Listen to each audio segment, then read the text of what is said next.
American business is eager to see the details of President Trump's specific plans for the economy, especially when it comes to taxes and to trade. To go through the specifics of what business is looking for, we're joined now by the CEO of SnapOn. It's the premium U.S. toolmaker that sells its specialized tools directly to professional mechanics, from NASCAR to the airlines. Nick Pinchuk, welcome to Bloomberg. Good to have you here, Great sir. to be here. Okay, so as I suggested in the introduction, we hear a lot from strategists. We hear a lot from economists. You really run a business. You've got real employees making real profits. Right. Sure. What are you hoping for out of the Trump administration? Well, let me just give you a little background so you know where I'm coming from on this. Snap-on's a company which makes hand tools from steel all the way to the end hand tool, and we hand it to the end user. So we call on almost 1 million technicians in the field, our people, our franchisees, and we call on a number of factories. So we have a grassroots appreciation of what people are looking for. And what they're looking for is tone more than anything else.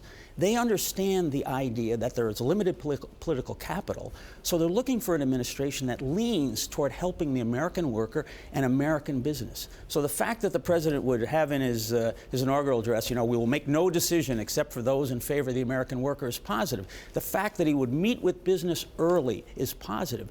We saw this in a recession. During the recession, we call on auto repair garages. Cash was flowing through those garages.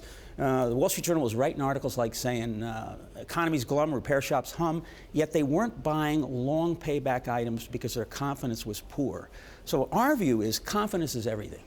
Well, and it's positive now. Well, let's talk about that very specifically. Yes. Are you seeing, through your business, are you seeing that corporations are starting to really increase the capex, the long-term investment for the future?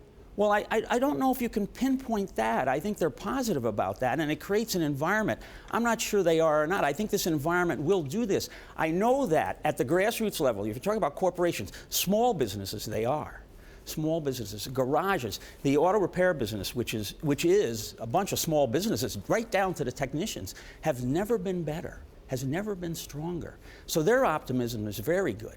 The one problem they do have is they can't find workers. There's a great skills gap. So if there's something that the president can do, he can encourage the upskilling of the American workforce and create a technical base that will fill this gap, both in the factories and the garages. You go to a garage, they can't hire technicians. You go to a factory, the American manufacturers, or the National Association of Manufacturers, says there's 600,000 jobs going unfilled. Part of the reason is that we don't train them, we're not training them, but they appear to be the consolation prize of our society, so people don't sign up for them. But Nick, we're not hearing a lot out of President Trump or the people around him about training up workers. We're hearing too many people are going to Mexico, too many people are going to Japan, we're losing these jobs. It's not because Mexico has more skilled workers than we do.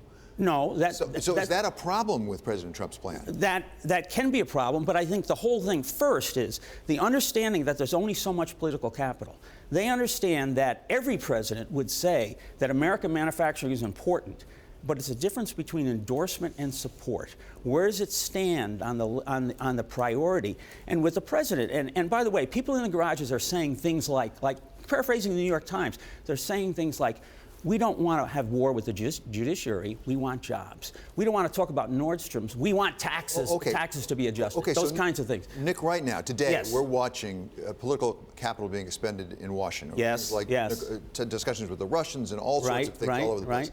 If you got to tell the president right now, this is the #1 priority for your political capital, Mr. President, where would you want him to spend it? I'd ask him to focus on upskilling the American workforce, because the American worker is what has always delivered us from evil. And we have two problems right now, I believe. One is we're not training them correctly. We need to call in the airstrikes, so the technical institutions need to match with the skills that are needed in the jobs. And then they have a heck of a PR problem. In America, we have allowed the respect for the dignity of work to erode. And when people say, I want to be a factory worker or a car mechanic or a technician, people think they've settled for a consolation prize of our society. We need to change that. The president with his bully pulpit can change it. But Nick, what we're hearing about is tax reform, border adjustment taxes, Obamacare and things like that. Is the business community saying to the president, Mr. President, what we really need is training and education? Well, I think, workers. look, the U.S. Council on Competitiveness, great organization, which has,